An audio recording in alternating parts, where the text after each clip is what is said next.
going on YouTube? Welcome to another video. We are joining each other now for an upper body chest day. So we are still bench and baby weight trying to come back. And it's going to be some time before I get comfortable. I have a feeling the strength is there to do the weights that I normally did, but it's a lot of comfort and discomfort that I'm feeling lately, and in spite of the injury, I am learning to taper myself and just commit to adding poundages over the course of the week until I get back to where I'm at. So it's a little bit frustrating, probably for yourself, for seeing, the weights lifted, but I'm hoping I'm showing the progress of what I'm trying to do. There's a strategy here, but also for me because I know I can do more, and not gonna lie, it feels like I'm not even working out doing all these weights. I've tried some tempo slowing down, nice and controlled pauses and stuff like that, and it's just not hitting the way that it was. So I'm glad I'm doing the hypertrophy stuff when it comes to, cable stuff and accessories. I'm really using that to really drive the growth. Like on the cable flies, I will do some pauses and really hold that contraction and go from there. For me, I like getting that pump feeling. I like feeling tired after working out. And that was actually one of the reasons why I feel like I was able to tolerate pre-workouts with high amounts of caffeine, is that I would do such a hard workout. I'd use every bit of that pre-workout, come out of there tired, or at least when the pump would die down, or at least when I would feel, satisfied and complete in the gym after that. So a lot of people would complain that they were, pre-workout would keep them up, but I just feel like they were just taking too much caffeine for the workload they were doing, which means that they weren't training as hard as they should, and they should have lowered the dose. But anyway, as a bigger guy, we metabolize and process things faster. We just require more for our body weight and stuff like that, and so I've always been super caffeine tolerant.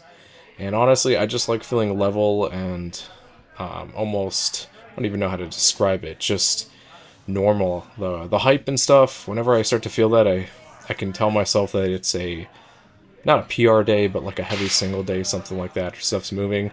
But I almost immediately always get a adrenaline dump the day after and feel really sore and tired after that. So I've learned how my body reacts to certain stuff, and I just like feeling level and controlled and moderate. Then I like feeling hyped up, and obviously different if you're like competing and stuff too. So this training, it's not driving me too crazy.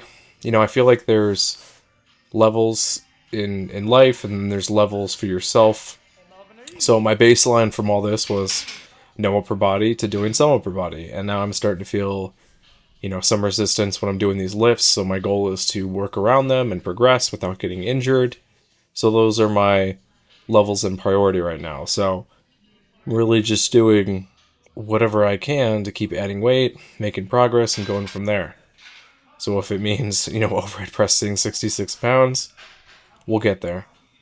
We'll get back to the weights I was doing before, give my body time to heal, get used to the new insertion point of the tendon, and really, kind of stabilize itself before we begin pushing stuff. And gained a lot of knowledge from this last, 2.5, 3 months.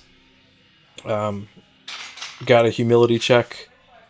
I used to take for granted lifting heavy. Whenever I'd hear people would suffer some sort of injury and they'd stop doing it, I would kind of like write it off as, you're just not trying hard enough, you don't want it as much.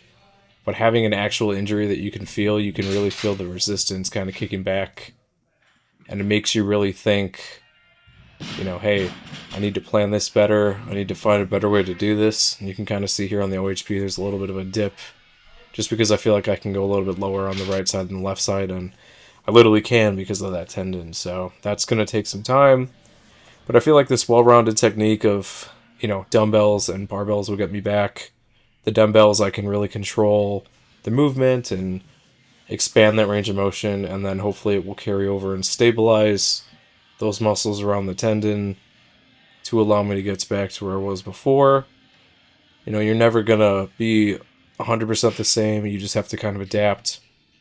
But I always wondered if it was better to get injured while bigger with more muscle mass than, smaller with less muscle mass.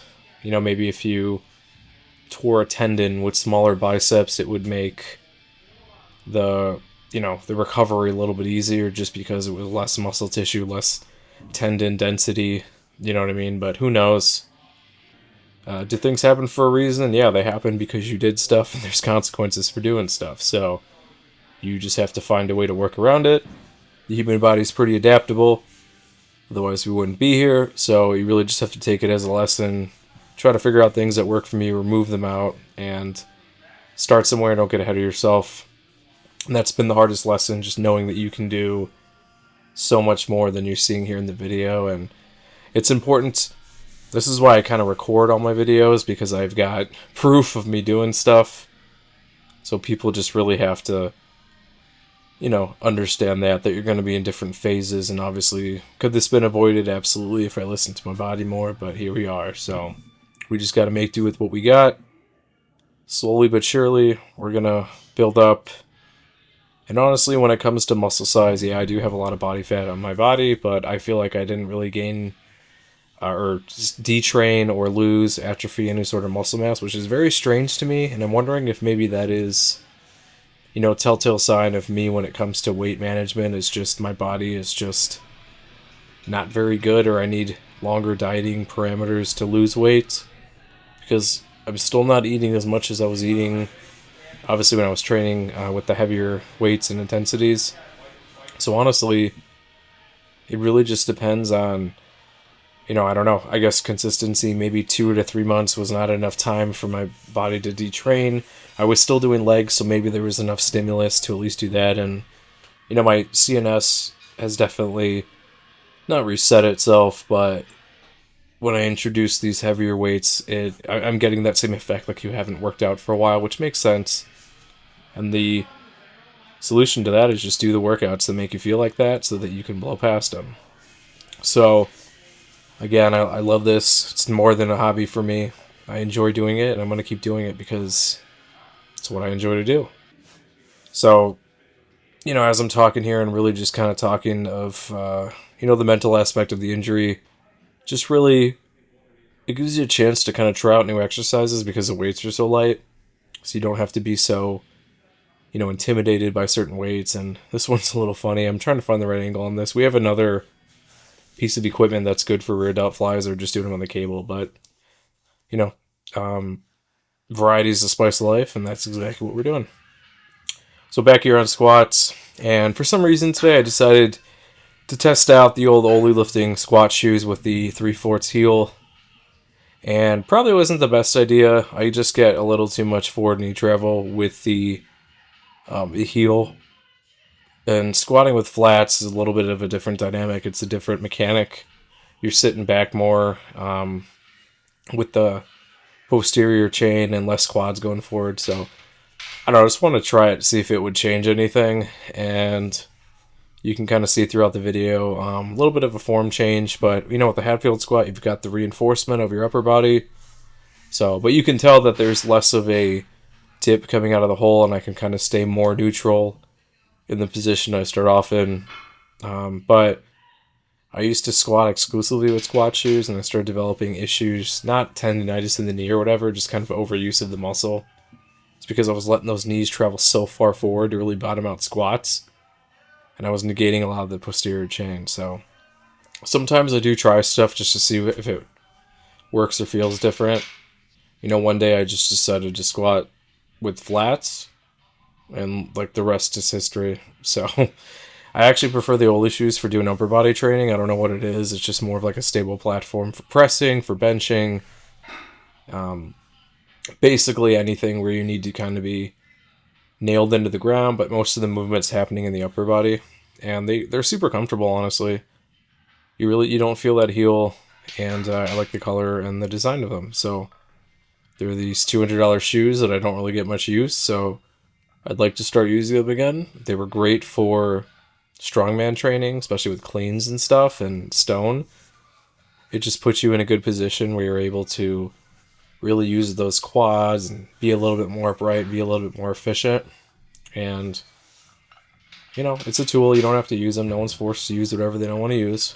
But sometimes just checking, experimenting, and seeing where you go is fine too. So you can kind of see from these angles, You can definitely stay more upright, and there's less of a pitch forward when I normally squat, which is just based off of my body limits. That's just how I move.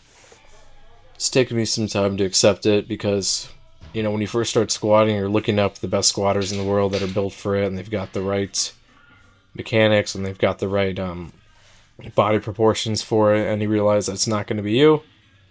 And another reason I wanted to use them was to see if I can get a little bit more depth with the belt squat, but it's going to take some more maneuvering. You know, with the heel, you can let the knees travel more forward, less stress on the ankle, and then you can kind of dip your hips back, but honestly, this range of motion looks very similar to with the flats, so why add in an extra layer? If anything, I'm kind of elevating my height more to get more clearance of the belt squat, but I don't think it's enough to make a big difference, so I'm just going to stick with flats and just kind of go from there. So, you know, we tried it.